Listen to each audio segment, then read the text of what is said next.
네, 안녕하세요. 메리타스에서 자료 해석을 강의하는 윤진원입니다. 굉장히들 많이 오셨고요.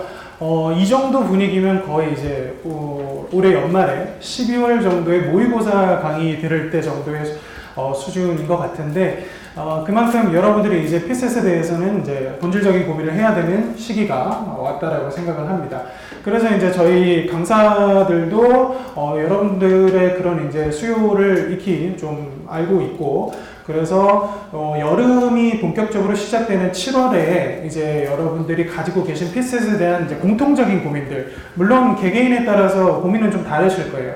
올해 시험을 쳐보신 분들도 계시고 안 쳐보신 분들도 계시기 때문에 뭔가 일괄적으로 여러분들의 고민을 싹 해결할 수 있는 그런 방법은 사실 뭐 없을 수 있지만, 그래도 공통적으로 강의를 수강하거나 그리고 내가 처음 PSS를 공부할 때 어떤 식으로 접근을 하시면 좋을지에 대해서 저희가 좀 간략하게 안내를 해드리는 자리를 마련했습니다. 자, 그래서 일단은 자료 해석부터 제가 간단하게 말씀을 전달해 드리고, 그 다음에 상황 판단, 언어 논리 순으로 강사님들 나오셔서 여러분들한테 좋은 학습 전략에 대해서 안내를 해 주실 예정입니다. 자, 일단 그러면 이제 제가 자료 해석뿐만 아니라 PSS 전반에 대해서 간단하게 좀 언급을 하고 넘어가도록 하겠습니다. 우리 학원이 이제 PSS 일정이 7월 15일부터 시작이 됩니다. 그러면 이게 기본 강의 순환인데, 아마 2차 경제학도 7월 15일 뭐 이후로 이렇게 시작되는 걸로 알고 있는데, 그 얘기는 뭐냐 하면 결국 이제 본격적인 공부가 시작되는 순환이 바로 2차로 따지면 1순환이고요. 그리고 1차로 보자면 기본 강의 순환부터입니다.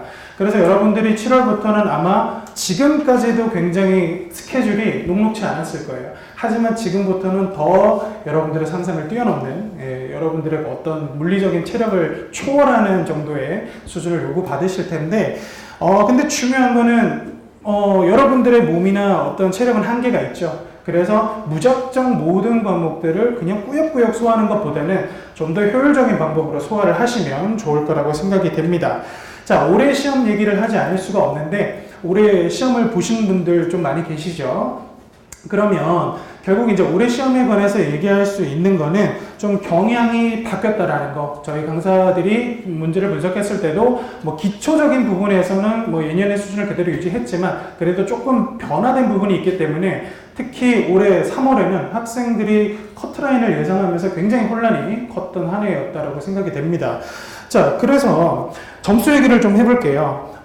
저는 이제 그 3월이 끝나고 나면 학생들하고 좀 이야기를 많이 하는 편인데, 강사가 그냥 내가 문제를 봤을 때 이렇다라고 평가하는 것도 중요하지만 학생들이 어떻게 느꼈는지를 제가 들어보는 것도 굉장히 중요하다고 생각을 하거든요.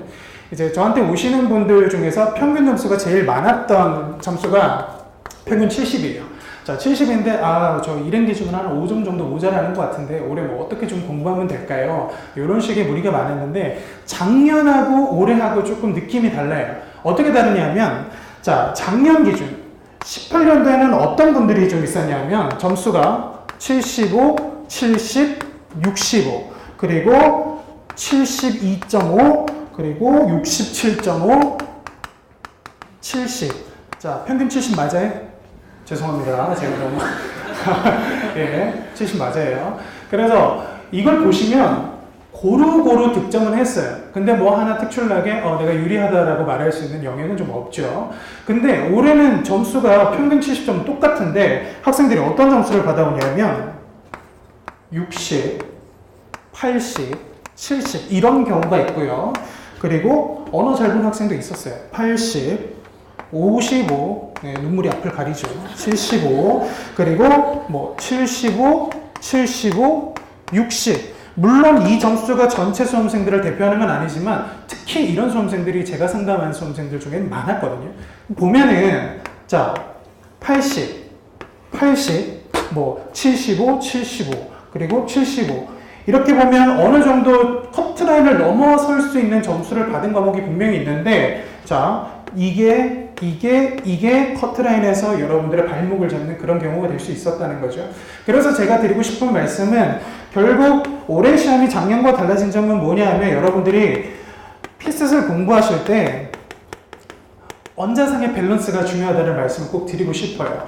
그러니까 뭐 저는 자료해석 강사이기 때문에 자료해석 열심히 하세요. 작년에 열심히 푸시를 하고 했는데 물론 자료해석을 잘 본 친구들, 못 본 친구들 다 많지만 그래도 자기가 뭔가 고루고루 점수를 받았다기보다는 올해 선생님 저는 이것 때문에 좀 올해 발목 잡힌 것 같아요. 이런 말을 하는 수험생들이 많았다는 거죠. 그래서 여러분들이 어떤 특정 과목에 대해서 자신이 있으면 있을수록 이게 그 과목에 대한 소홀함으로 나타나는 경우가 많아요.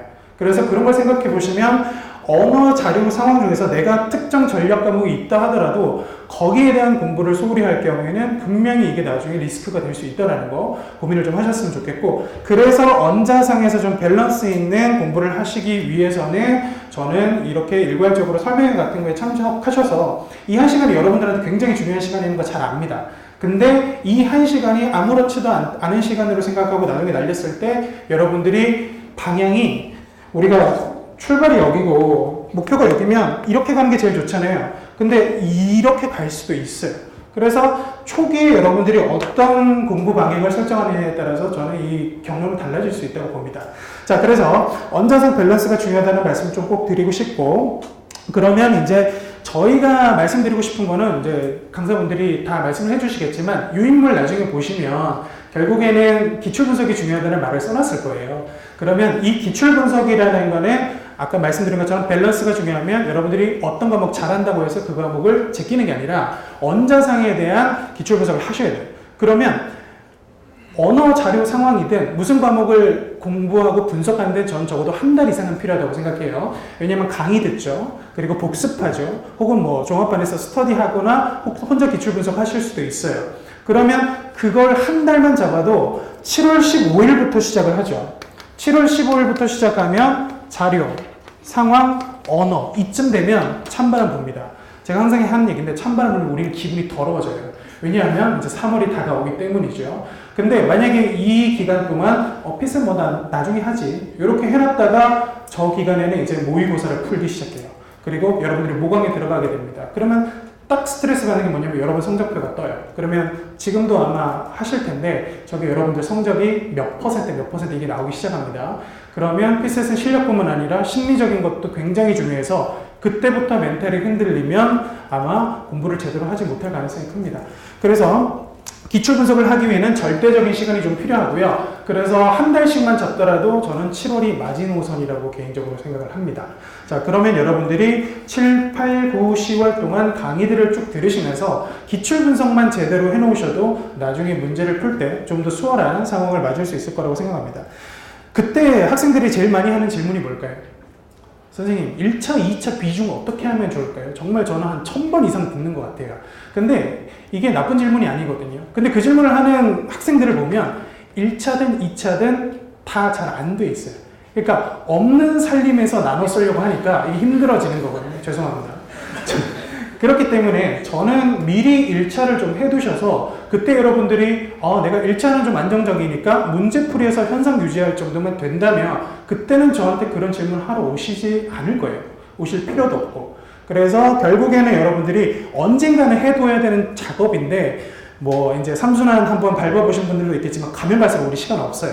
근데 기출 분석을 느긋하게 자료 분석 1번의 출제 포인트는 뭐 이럴 시간이 없어요. 자, 그래서 여러분들이 지금부터 그 7월 기출 분석을 시작하셔야 저는 절대적인 시간 확보가 가능하다고 생각하고, 비중 고민하는 건 결국 뭐라고요? 1차, 2차 그때 둘 다 제대로 되어 있지 않은 상태가 될 가능성이 큽니다. 나중에 1차 분량을 조절할 수 있는 상황을 만드는 게 훨씬 유리해요. 자, 그렇게 생각을 하시면 되겠고, 그러면 이제 기본 강의와 관련해서 간략하게 좀 안내를 해드리고 다음 분에게 좀 마이크를 넘기도록 하겠습니다. 올해 자료 해석에서 제가 크게 말씀드리고 싶은 건 세 가지예요. 첫 번째, 두 번째, 세 번째. 자, 기출 분석이 중요하다고 제가 말씀드렸잖아요. 그럼 올해 문제에서 기출이 얼마큼 나왔냐? 자, 몇 문제죠?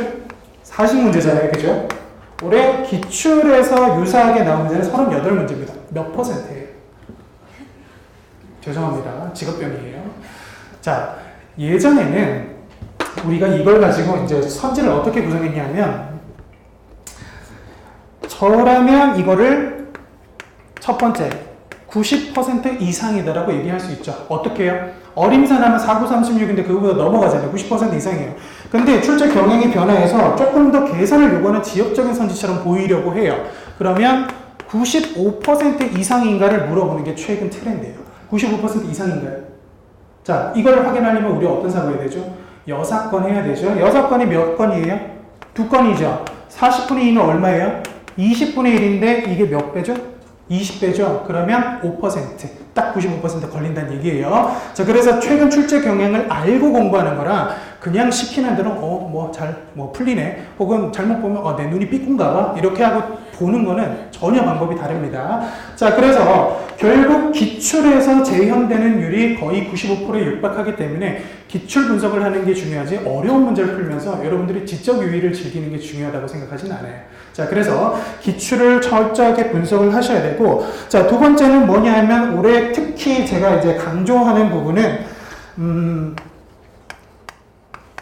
그래프와 보고서예요. 자, 그래프와 보고서는 둘 다 특징이 뭐냐 하면 시간이 아주 많이 걸리는 유형이라는 거고, 그리고 75점 내외에서 대부분의 수험생들이 일단은 스킵하는 문제 중에 대표적인 유형입니다. 자, 그래서 기본 강의에서는 아마 기출 분석서에도 나와 있을 거고, 특별히 부교재로도 표 그래프 보고서를 집중적으로 프랙티스북으로 연습할 예정입니다. 그래서 기본 강의는 반드시 좀 수강을 하시면서 그거에 대한 출제 포인트 여러분들이 푸는 방식을 좀 확립을 하셨으면 좋겠고요. 자, 그리고 마지막은 결국에 이런 거 다 알아도 시험장에 가서 내 맘대로 하면 끝이잖아요. 그죠? 그래서 저는 40문제에 대한 운영 전략 측면을 항상 좀 관심을 가져주셨으면 좋겠어요. 제가 개별 문항에 대한 해설도 할 거지만 40문제를 푼다고 생각했을 때 이 문제를 어떻게 처리할 건지는 여러분들이 좀 고민을 미리 해보지 않으면 나중에 돼서는 그냥 포기하자.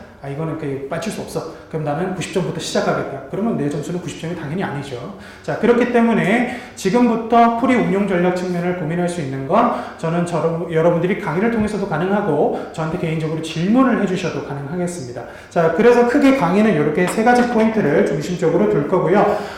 그 덕분에 여러분들이 상담이나 질문을 원하시는 분이 있으면 제 이제 페이지의 마지막에 보면 다음 카페가 있습니다.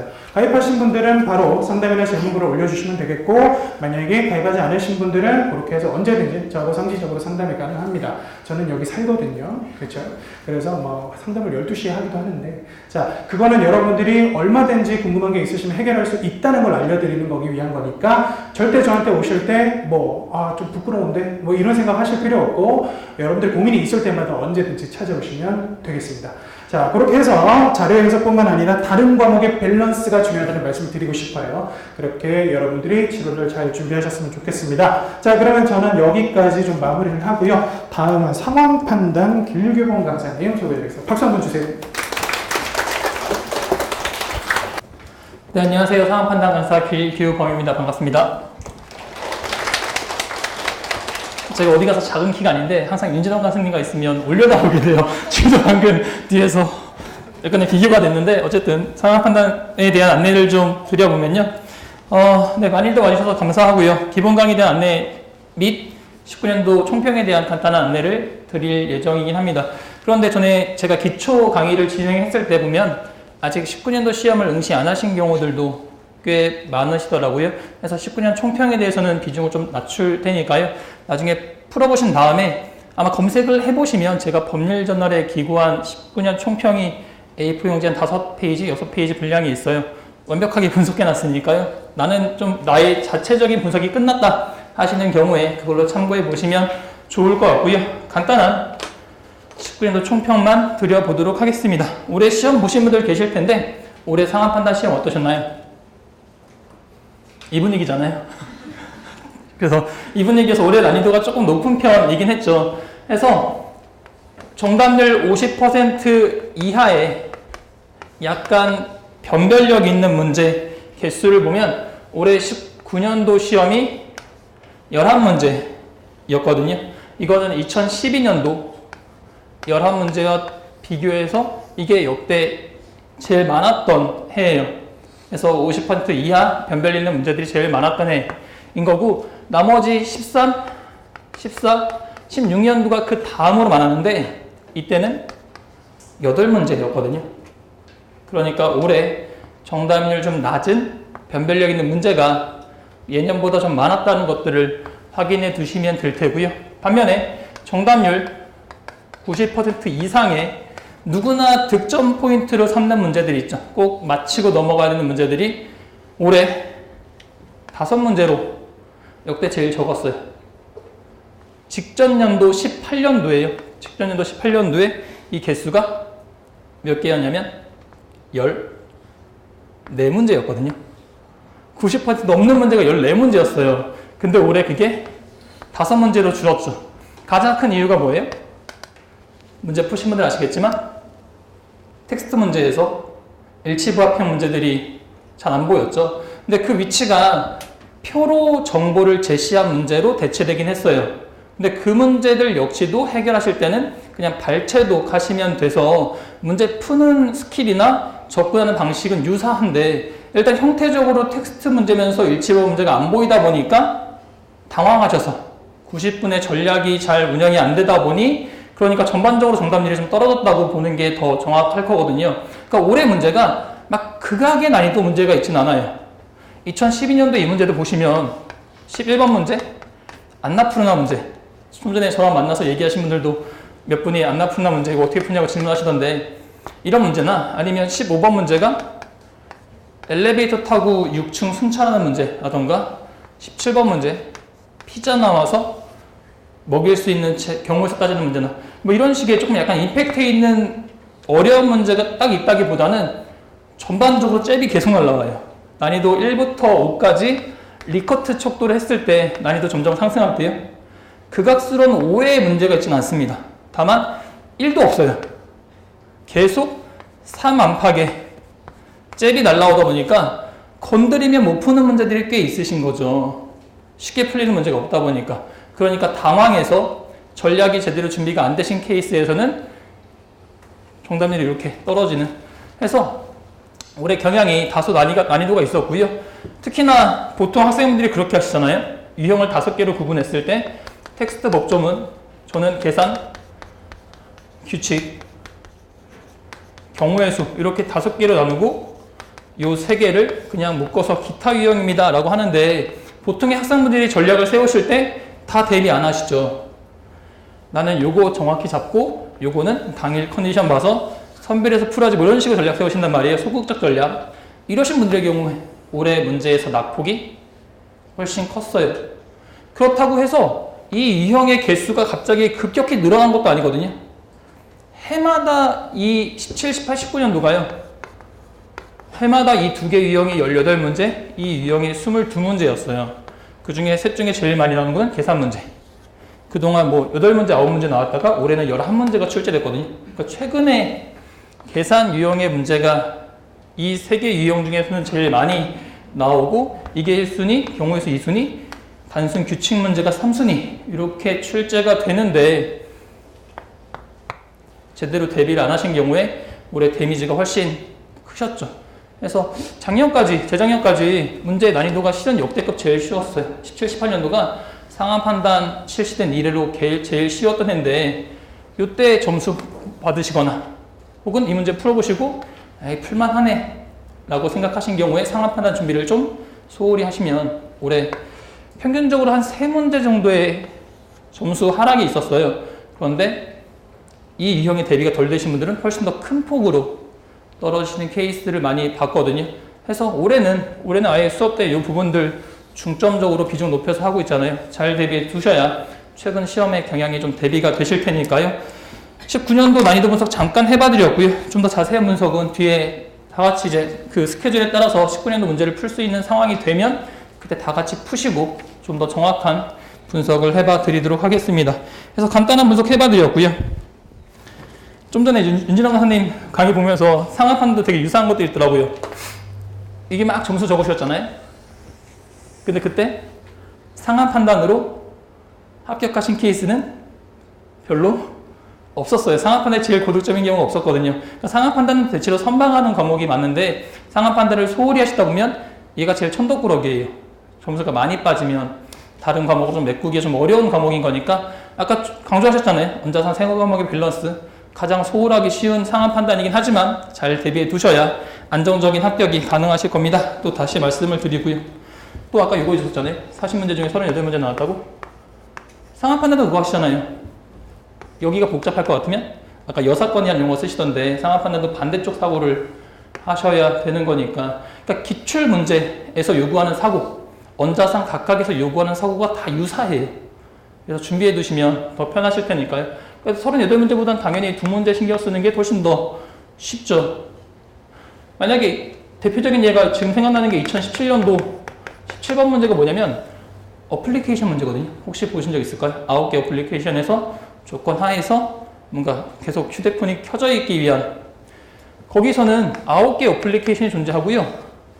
6개가 작동을 해야 휴대폰이 켜져 있게 돼요. 그러면 9개 중에 6개를 신경 쓰는 게 아니라 어디가 더 쉽다? 안 돼. 3개를 신경 쓰는 게 쉽거든요.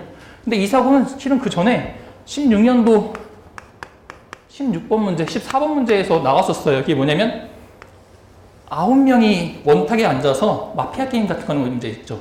시민과 범인 나왔던 문제인데 9명 중에 6명의 시민과 3명의 범인이 있어요. 자, 그러면 원탁에 9명을 앉힐 건데 9명을 다 앉히면 안 돼요. n-1개 정보 처리. 내일부터 경우의 특강 할 텐데 n-1개 처리라 둘 중에 한 그룹만 앉히면 나머지 그룹이 자동으로 앉아요.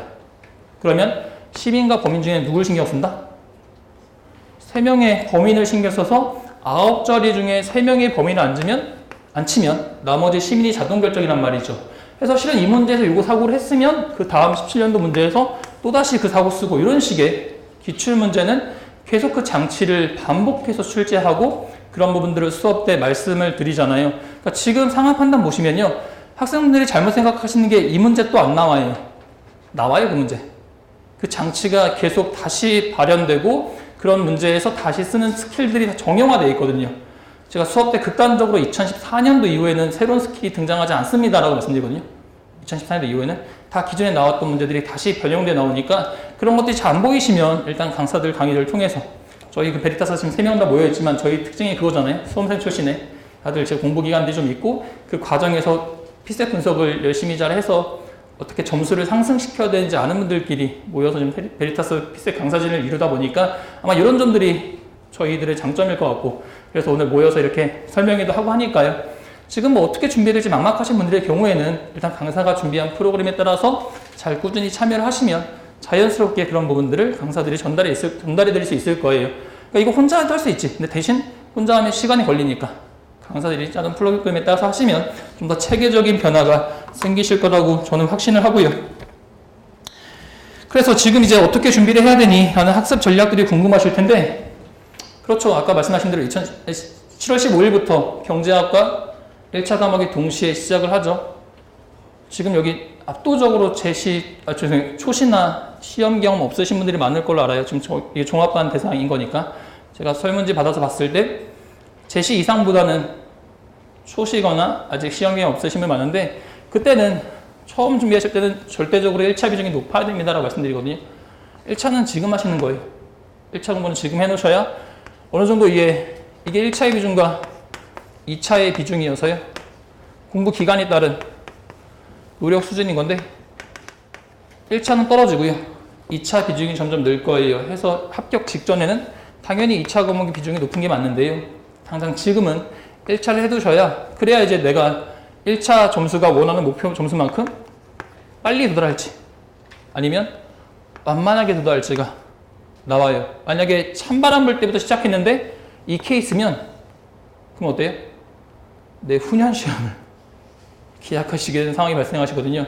이런 쓴웃음이 겨울에 지어지지 않게 좀 빨리 하셔서 일단 먼저 목표 점수에 좀 목표 실력에 도달이 되면 그때는 1차는 감각 유지만 하시면 되고요. 그때 2차 비중 확 늘려서 준비하시면 되는 거니까 처음에 둘 다 완벽하게 하기는 쉽지 않으신데 일단 7, 8월, 9월까지는 조금 1차의 비중을 좀 높여서 해주시는 편이 더 바람직하지 않나 라는 생각이 듭니다. 그래야 이제 1차 공부 걱정 없이 2차 공부에 집중을 하실 수 있을 거예요. 지금 2차 공부하실 때 내가 1차에서 하나? 하는 불안감이 있으신 케이스이시라면 1차 공부부터 먼저 좀 시작을 해주시기를 부탁드리겠고요.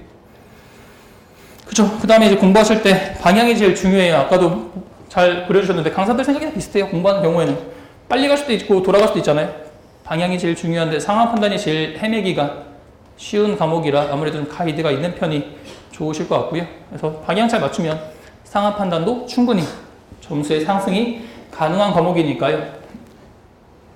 그래서 잘 준비를 해두시면 좋지 않을까라는 생각을 합니다. 그래서 지금 유인물 잠깐 보시면 학생분들이 가장 궁금해하신 게 그거잖아요. 상황 판단 어떻게 준비하실지 모르고 과연 이게 준비한다고 늘까? 라는 생각을 하시는 경우가 제일 많으신데, 근데 좀 전에 보여드렸듯이 상황 판단에서도 각 문제별 출제 장치라던가 그런 유형의 문제에서 어떻게 접근해야 될지, 실마리 찾는 방법이라던가 그 실마리를 찾고 나서 빠르게 문제를 해결하는 스킬이 어느 정도 정형화되어 있는 현재 패턴이긴 하고요. 해서 준비를 하실 때 장치, 접근법, 실마리 찾는 접근법, 그 다음에 해결하는 스킬, 요 3박자를 지금 잘 7, 8월에 갖춰 놓으셔야 그 다음에 10월부터 다른 뭐 기출문제, 어려운 문제를 푸시거나 모강 문제를 푸실 때 조금 더 속력 내서 달릴 수 있으니까요. 이 작업은 지금 7, 8월 중에 완벽히 해주셔야 합니다. 해서 요 시기니까요. 잘 준비를 해달라고 부탁을 좀 드리겠고, 마지막에 기본 강의에 대한 간단한 안내를 드려볼게요. 제가 질문을 좀 던져볼 텐데, 첫 번째, 유인밀에 있는 질문이기도 하고요. 앞으로 남은 기간 상황 판단 어떻게 준비하실지 계획이 있으신가요? 없으시다면 일단 프로그램을 따라오시면 될 테고, 지금이 7월 초잖아요. 7월 초예요. 내년 시험이 3월 초라고 할게요. 계속 지금 요 근래 3월 초에 봤으니까요. 몇 개월 남았어요? 이거를 8, 9, 0, 1, 2, 1, 2, 3으로 가면 또 먼 길 가시는 거예요. 수업 때 한 걸로 해볼게요. 먼 길 말고 좀 더 빠른 길로. 7월부터 내년 7월까지가 몇 개월? 12개월. 거기서 몇 개월 전이? 4개월 전. 그럼 8개월이 바로 남아야 돼요. 이런 식의 간단한 사고부터 연습을 해두시면 남들 막 복잡하게 할 때 빠르게 구할 수 있거든요. 아까 40에서 이거 2 뺄 때도요. 5% 그렇게 아까 95% 이상 물어보셨잖아요. 그러면 그거잖아요. 10%는 공떼고 5% 그 절반인 거니까 아 2면 딱 그거구나. 뭐 이런 식의 간단한 사고들 해서 접근하시면 되니까요. 그런 것들 원자상 다 준비해 두시면 전반적으로 실력이 향상돼요. 실은 잘하시는 분들은 원자상 대체로 다 잘하시니까 매년 합격하시고, 그래서 이제 피셋형 인간이니 이런 소리가 나오게 되는 건데, 본인이 피셋형 인간이 아니시더라도 충분히 점수를 어떻게 올려야 되는지 파악하고 있어서 그런 부분들 수업 때 전달을 해드리고 있습니다. 어쨌든 정리하면 계획이 없으시다면 수업에 좀 참여를 해달라는 부탁인 거고, 두 번째, 기초 강의 때 누누이 강조했죠. 전략적인 부분. 전략 잘 준비해 두셔야 힘든 상황 판단 시간에도 휘말리지 않고 본인의 페이스대로 시험 볼 수도 있으니까 전략적인 부분이나, 그다음 세 번째, 어떤 유형의 문제가 출제되는지 파악을 해주셔야 돼서요. 아직 기본 강의까지는 8월 기본 강의까지는 유형별 문제에 접근을 할 거예요. 그래서 세세하게 어떤 유형이 있고, 그 다음에 네 번째, 그 유형의 문제에서 어떤 장치가 있는지 접근법, 스킬 알려드릴 거니까요. 이게 만약에 정리가 안 되셨으면 참여를 좀 해주시는 게 좋을 것 같습니다. 그 다음에 기본 강의 때 약속을 좀 드려야 되는 게 있는데, 첫 번째 기초 강의 때 불만 접수를 했잖아요. 설문지를 통해서 불만 접수를 했는데 한 열 몇 분이 불만 접수를 하셨더라고요. 책에 대한 부분 좀 왔다 갔다 했던 거라 그거 단권화해서 준비할 테고요. 두 번째, 시간적인 부분. 제가 12시 좀 넘겨서 수업이 끝나는 바람에 식사를 못 하셨다는 피드백이 좀 있어서 시간은 엄수할 겁니다. 12시 땡 되면 저 나갈 거예요. 신데렐라처럼 나갈 거니까요. 어쨌든 시간은 엄수할 겁니다. 그래서 시간 엄수된 부분 드릴 거고, 세 번째, 지속적인 스터디 케어 지금 하고 계시죠? 내일 모레도 아마 스터디 1기 두 번째 모임이 있을 건데, 수업 끝나고 나서 이제 계속적인 피드백, 제 강의는 스킬을 체화시켜야 되는 강의라 계속 그 연습을 해주셔야 되는 부분이어서 스터디 1기를 모집했었더니 지금 11개조 71명이 참여 중이긴 하세요. 그래서 매주 이제 모여서 스킬 체화 확인하고 하는 작업하고 있는데, 기본 강의 때 역시도 그때부터 참여하시더라도 역시 추가적인 스터디 모집하고 계속적인 꾸준한 케어를 통해서 상황 판단 점수 변화 생기실 때까지 책임지고 지도할 테니까요. 그 세 가지는 약속을 좀 드리도록 하겠습니다. 이렇게 해서 잘 준비를 해두셔야 나중에 심화 강의 시작하는 10월 때쯤에는 조금 더 날개를 달고 처음 보는 문제들도 아, 이런 장치에 쓰이고 이렇게 접근할 수 있구나 라는 사전적인 접근이 가능하실 테니까요. 그런 부분에 대한 부분들을 7월 달에 잘 정리를 같이 해봤으면 좋겠네요. 네, 해서 일단 여기까지 해서요. 19년도 총평과 기본 강의에 대한 안내를 마치고요. 그 다음 언어 강사님 모셔보도록 할게요. 고생하셨습니다. 네, 안녕하세요. 베리타스에서 언어 논리를 강의하는 조은정이라고 합니다. 안 반갑죠? 좀 전에 봤던 사람이라 네, 종강하고 바로 또 앞에 두 강사님께서 뭐 피셋의 어떤 공부 방법이라던가 어떤 식으로 또 준비를 하셔야 되는지 기본 강의 어떻게 진행될지를 잘 말씀해 주셔서 저는 전반적인 것보다는 언어에 관련된 것만 딱 집어서 말씀드리고 마무리를 할게요. 저는 이제 강사를 한 지 좀 됐고 공부도 좀 했는데 아까 두 강사님이 말씀하시는 방법들을 막 듣는데 기억이 하나도 안 나더라고요. 내가 저런 걸 언제 배웠지? 뭐 이런 생각이 들어서 난 언어만 해야겠구나 라는 생각을 했고 그 감각이에요. 그 피셋이라는 시험은 아무래도 적성 시험이기 때문에 학자 붙은 과목이 아니에요. 엉덩이 붙이고 앉아서 뭔가를 암기하거나 하는 시험이 아니라 뭔가 꾸준히 계속 자기의 어떤 언어적인 감각을 좀 끌어올리는 연습이 필요합니다. 그래서 저처럼 계속 상황이랑 자료를 안 보고 계시면 감각이 떨어지거든요. 저도 공부할 때는 꽤 했어요. 물론 상황은 이제 목줄 끌고 가기는 했는데 자료 같은 거는 열심히 연습해서 나름 노하우가 있었는데 지금은 기억이 거의 안 나네요. 그러니까 이렇게 되지 않으시려면 꾸준히 언자상을 시간 배분을 잘 하셔서 좀 연습을 하셔서 결국에는 자기의 방법을 만들어야 되거든요. 그러니까 강사의 얘기를 듣는 거는 들으면 괜찮아요. 학자 붙은 과목이 아니기 때문에 뭐 그냥 할 수 있을 것 같아. 이런 방법이면. 근데 머리로 하는 것과 시험장에서 직접 손으로 푸는 거는 갭이 굉장히 큽니다. 그러니까 시험장에 들어갔을 때 정말 아무 생각 없이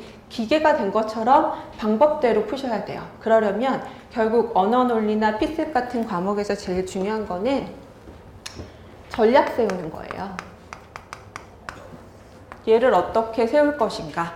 이론을 암기하고 언어에도 논리라는 과목이 있지만 논리의 이론을 막 들고 파고 뭔가 책을 읽고 하는 것보다 논리 문제 나오는 유형이 있으니까 그런 것들을 가지고 어떤 전략을 세울지가 중요한 건데 전략 세우기가 굉장히 쉬운 게요. 피셋이라는 과목은 유형이 있어요. 잡혀있는 시험이에요. 적성 시험이기 때문에 40문제가 매년 나오고 동일한 문제가 아무것도 안 나오는 것 같지만 반복되는 패턴이 있습니다. 그래서 그 유형을 제대로 알아두시는 게 제일 중요해요. 언어 논리의 유형은 크게 봤을 때 3가지 정도로 나눠질 수 있습니다. 기초 강의 때도 말씀드렸지만 독해 부분이 있을 거고 그 다음에 논증 부분이 있을 거고 그 다음에 논리 부분이 있을 거예요. 퀴즈 같은 그런 부분이 있을 건데 전 요 3가지로 유형 분류 일단 크게 하거든요. 독해는 기초 강의 때도 계속 말씀드렸지만 뭔가를 어쨌거나 지문을 보고 지문에 나와 있는 내용들을 숙지를 하신 다음에 선지와 매칭 여부를 판별해주는 작업이 조금이나마 들어가야 되기 때문에 기본 강의 때부터는 이제 기본서에는 요 유형을 제가 뭐라고 표시를 하냐면 밀독형 문제라고 말씀을 드려요. 빽빽할 밀자를 씁니다. 지문에 정보가 많으니까 나와 있는 정보들을 그 빽빽한 정보들을 어떻게 처리해야 될지를 보는 문제들이에요. 작게 읽어라 라고 말씀드려요. 좁게 보셔야 돼요. 지문의 내용들을 좀 끊어서 나와 있는 정보들을 꼼꼼히 좀 보실 필요가 있고요. 그 다음에 논증은 반대로 광독형이라고 말씀드립니다. 넓을 광자 써요. 지문을 위에서 정말 내려다보듯이 넓게 보셔야 돼요. 그러니까 나무 보는 거 아니라 숲 보는 거 중요하다고 제가 계속 말씀드렸었죠. 그런 것처럼 그래서 요거는 크게 읽기 라고 말씀드립니다. 논리는 좀 나눠져요. 접근 방법이. 얘는 퀴즈 쪽이 들어가는 거라서 굉장히 기계적인 기호화하는 방법들을 숙지해 놓고 유형에 따라 접근하는 방법을 또 보셔야겠죠. 제가 이제 시험이 끝나고 나면 많은 분들 상담을 요청하셔서 상담을 해드리는데 늘 시험지를 갖고 오라고 말씀드리거든요. 그래서 시험장에서 풀었던 시험지를 제가 꽤 많이 봐요. 그러니까 1년 동안 꽤 많은 부수의 시험지를 분석을 하는데 상담을 신청하시는 분들의 점수대는 거의 60점대가 제일 많아요. 물론 50점대도 있고 70점대도 있긴 한데 이 부분이 제일 많고요.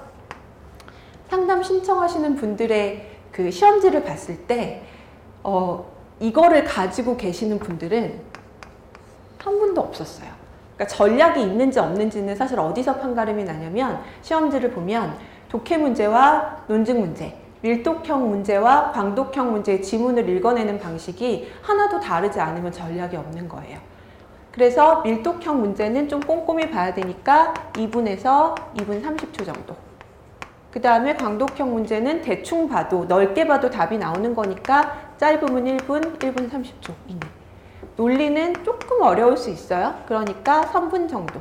그럼 이렇게 오버되는 시간, 그러니까 90분 내에 우리가 40문제를 풀어야 되는데 그렇게 연습하시면 안 되죠. 80분에 40문제를 풀 때 문제당 2분을 잡게 되는데 문제당 단순히 2분을 잡아서 모든 문제를 동일한 강도로 푸는 사람과 이것처럼 유형에 따라 접근 방법을 달리 가져가서 어떤 문제는 조금 빠르게 당기고 어떤 문제는 좀 느슨하게 풀고 하는 식으로 조절을 할 수 있는 게 결국엔 이런 시간 전략이 되는 거고요. 시험장에서 전략, 이 전략이 있는 분과 없는 분의 점수 차이는 확연히 달라요. 이게 제대로 잡히잖아요. 그럼 무조건 85점 이상으로 간다라는 게 제 생각이에요. 그냥 단순 제 생각이 아니고요. 제가 5년 정도 강사 생활을 하면서 느낀 거고 그 다음에 제가 5년 정도 수험 생활을 하면서 제가 느꼈던 거예요. 그래서 요게 잡혀 있으면 언어는 이렇게 올라가는 시험 아니에요. 뭐 하나 했으니까 1년 공부하면 5점 오르고 2개 더 맞고 그 다음 공부하면 5점 또 오르고 이런 거 아니고 언어는 여기서 바로 85점으로 쑥 가요. 그러니까 완전 뛰어넘는 거죠. 그러니까 이게 되려면 이게 돼야 돼요.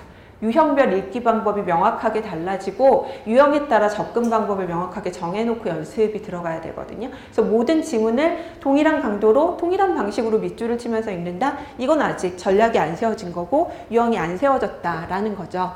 그러면 이 세 가지 유형이 읽기 방법이 또 달라지고 접근 방법이 달라지는데 비중은 어떤 식으로 가져가야 되냐. 40문제 중에 이게 이렇게 딱 3등분으로 나눠져서 나오지는 않고요. 제 기초 강의 때도 이거 많이 강조드렸는데 논증, 광독형 문제, 그러니까 뭐 논증이라고 볼 수 있고 여기에 뭐까지 포함이 될 수가 있냐면 약간 형식적으로 접근하는 빈칸이나 밑줄 추론 같은 문제까지 포함을 한다라고 하면 이 부분 비중이 가장 컸어요. 언어 논리라고 하면 일단 딱 눈에 떠오르는 게 독해잖아요. 독해가 몇 문제나 나왔을까요? 19년 기준으로 12문제. 별로 안 돼요. 그냥 딱 찾아봐야 12문제인 거고 논리 5문제. 그럼 나머지 문제는 다 이쪽 광독형 문제라는 거거든요. 그죠? 그러면 비중이 이쪽이 훨씬 높잖아요. 그럼 적어도 기초 강의 들으시고 한 분들은 이제 8월 말부터 언어는 기본 강의 시작할 텐데 당장 다음 주부터 이제 자료 기본 강의 시작하시죠. 그럼 자료 강의 따라가시고 그 다음에 또 상황 따라가고 하면서 언어는 4주간, 5주간 손 놓고 있으면 큰일 나요.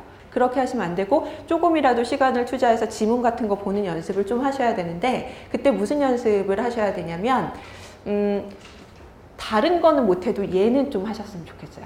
논증 쪽에 문제들을 발문을 보시면 논증 문제는 평가, 비판, 강화 약화, 분석, 아까 말씀드린 밑줄, 빈칸, 발문 보면 다 아실 수 있잖아요. 이런 문제들을 모아서 이런 문제들만 기초 강의 때 배웠던 대로 접근 방법을 계속 연습을 해보시면 좀 도움이 되실 것 같고 그 다음에 이제 어떤 걸로 공부를 해야 되냐 기본 강의 들어올 때까지 시간이 좀 있으니까 말씀을 드리면 우리 기출에서 최근 5개년은 기본 강의 때 집중적으로 다뤄야 할 분석해야 할 대상이에요. 그러니까 그 5개년은 안 건드리시는 게 좋아요. 잘못된 방법으로 분석해봤자 어차피 기본 강의 들어오시면 제가 싹 다 뒤집어 엎을 가능성이 높아요. 그러니까 그렇게 할 바에는 일단은 읽기 방법을 계속 어떤 감각을 놓치지 않기 위해서 연습을 한다라고 하시면 민감 경력 좀 활용하셔서요. 11년도부터 있어요. 18년도까지 조금 있다가 이제 19년도 문제도 나오겠죠. 그러면 그 문제까지 해서 민감 경력 문제로 이런 읽기 방법을 좀 연습을 해보시고 그 다음에 민감 경력 다 보셨으면 최근 5개년 제외하고 이전 문제로 좀 연습을 해보시면 좋을 것 같습니다.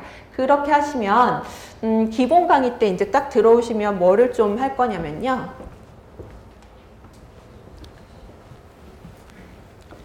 이거를 바탕으로 최근 기출 트렌드에 맞게 기출 분석하는 게 기본 강의의 주예요. 근데 그냥 분석이 아니라 유형에 따라서 분석을 하는 거죠.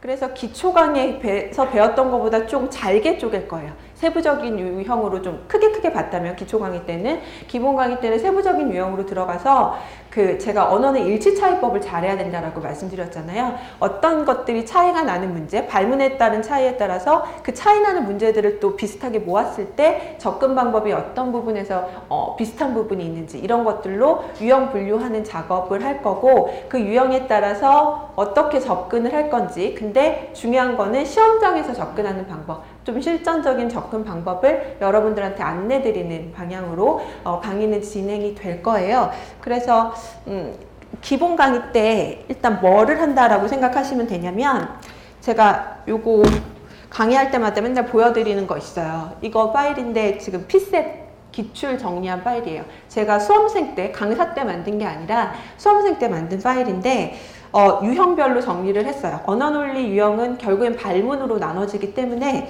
그 당시에 되게 좀 이렇게 곰같이 정리를 하긴 했는데, 이거 펼 때마다 약간 약장사 같은 기분이 드는데, 이게 예시로 보여드리는 거예요. 지금 뭐 부합형 해서 문제 스크랩 해놓고 옆에다 포인트 잡고, 근데 포인트를 잡을 때 어떤 식으로 포인트를 잡냐면 문제 해설을 하는 게 아니에요. 해설은 그냥 기출집사도 나와요. 그런 게 중요한 게 아니라 부합이라는 문제가 있는데 이 문제의 어떤 유형에 맞는 포인트가 뭔지, 그러니까 동일한 문제는 안 나오지만 부합 문제는 맨날 나오잖아요. 그러니까 부합이라는 어떤 발문을 봤을 때 어디부터 어떻게 잡고 들어가야 되는지, 그리고 포스트잇 같은 걸로 부합에서 잘 걸리는 선지 형태가 뭔지, 이런 식으로 계속 문제를 분석을 할 때 내가 시험장에서 받은 상태로 분석을 하는 게 아니라 출제위원 입장에서 계속 분석을 하는 거예요. 이런 지문이 나왔을 때는, 이런 구조일 때는 어떤 식으로 선지가 뽑히는지, 그래서 이런 식으로 하나씩 다 해서 유형을 묶었어요. 묶어서 5개년도 기출을 싹 다 정리를 한 다음에, 200문제죠. 200문제 유형을 다 나눠서 정리를 한 다음에, 그 다음에 뭐를 했었냐면 그 중에서 이제 중요한 문제들만 추려서 시험장에 들고 갈 자료를 만들어 놓는 거예요. 거기다가 이제 계속 포스트잇 붙이고, 부족한 거 내가 모강했을 때 뭔가 틀린 문제가 있으면 이 노트를 펼쳐놓고, 내가 만약 추론해서 계속 틀렸다? 그럼 추론 부분 정리한 부분 다시 가서 다시 정리하고 기출로. 이런 식으로 봤거든요. 그래서 기본 강의 때 뭐 하실 거냐면 저랑 같이 단권화 노트 만드는 과정이라고 보시면 돼요. 제가 했던 것처럼 이런 단권화 노트를 만들어서 딱 한 권을 지고 12회 강의 동안 그거를 만들어 놓고 있으면 이제 거기다가 계속 붙이고 빼고 하는 작업만 하시면 돼요. 그럼 끝나는 거거든요. 그러니까 어렵게 생각하지 마시고, 혼자서 하기 어려우시니까 저랑 같이 했던 사람이랑 같이 하면 좀 도움이 되실 것 같고, 네, 뭐 이거 두꺼운 거는 언어만 있는 게 아니고요. 뒤에 자료하고 상황이 붙어 있어서 이제 두꺼운 건데, 그건 제가 이제 말씀드리기가 좀 그렇고, 그거 좀 그렇고, 이제 언어는 이제 제가 전문이니까 언어 이런 식으로 이제 기출 단권화하는 작업을 진행을 할 거고, 그래서 기존에 있던 저도 이제 책이 있고 기본서가 있고 하지만 그거를 들고 뭐 시험장에 들어가면 저야 고맙죠. 광고를 해주시는 거잖아요. 그러니까 그걸 펼쳐놓고 보면 참 고마운데, 그거보다는 그런 기본서들을 바탕으로 해서 뭔가 자기만의 노트를 만드는 게 저는 되게 중요하다고 생각해요. 그래서 이런 노트 하나 만들어서 시험장에 요거 하나 딱 들고 가는 거죠. 딱 펼쳐놓고 있으면 사람들이 쳐다볼 거예요. 저 때는 그랬어요. 네, 쳐다보는 순간 걔는 나한테 지는 거야. 일단 심리적으로 압박이 딱 오죠. 나는 그냥 기출 쪼가리 들고 왔는데 쟤는 저게 뭐지? 라는 눈으로 쳐다보면 넌 이제 끝났다. 이렇게 되는 거예요. 왜냐면 시험장에서는 전투예요. 그러니까 제가 떨어져야 내가 붙는 거거든요. 그러니까 심리적인 그런 것도 되게 중요한 거라서 일단 그런 것도 있지만 만들어 놓으면 내 스스로가 되게 든든해요. 그러니까 이런 과정이 기본 강의 때부터 시작이 될 거예요. 그래서 기본 강의 따라오시면 딱 12회 동안 기출 단권화하고 연습할 수 있게끔 만들어 드릴 테니까 어렵게 생각하지 마시고, 네. 그래도 제가 괜찮죠? 강의하는 거나. 네, 저는 뭐 언어 점수도 잘 받고 강의도 잘하고 하니까, 또 베리타스는 또 필셋이 올해 강합니다, 상당히. 그러니까 베리타스에 소속돼서 공부해서 저랑 다른 강사님들 만난 것도 좋은 인연이고 하니까, 또 이런 좋은 인연이 진짜 좋은 인연이 되려면 여러분들이 합격을 하셔야겠죠. 예, 합격하실 수 있게 또 열심히 저희들도 준비를 해서 노력을 할 테니까 여러분들도 말씀드린 대로 좀 놓치지 말고 놓지 말고 연습하시고 하셔서 기본 강의 때 또 건강한 모습으로 만나 뵙고 좋은 강의로 저도 준비를 하도록 하겠습니다. 네, 이상으로 마치겠습니다. 감사합니다.